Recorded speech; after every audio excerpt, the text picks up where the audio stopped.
C Joseph Vijay எனும் நான்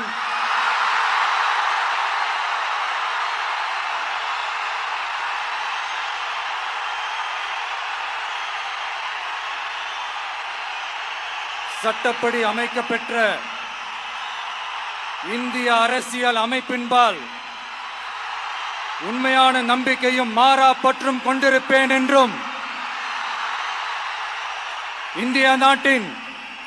ஒப்பில்லாத முழு முதல் ஆட்சியையும் ஒருமையையும் நிலைநிறுத்துவேன் என்றும் தமிழ்நாட்டு அரசின் முதலமைச்சராக உண்மையாகவும் உளச்சான்றின்படியும் என் கடமைகளை நிறைவேற்றுவேன் என்றும் அரசியல் அமைப்பிற்கும் சட்டத்திற்கும் இணங்க அச்சமும் ஒருதலை சார்பும் இன்றி விருப்பு வெறுப்பை விலக்கி பலதரப்பட்ட மக்கள் அனைவருக்கும்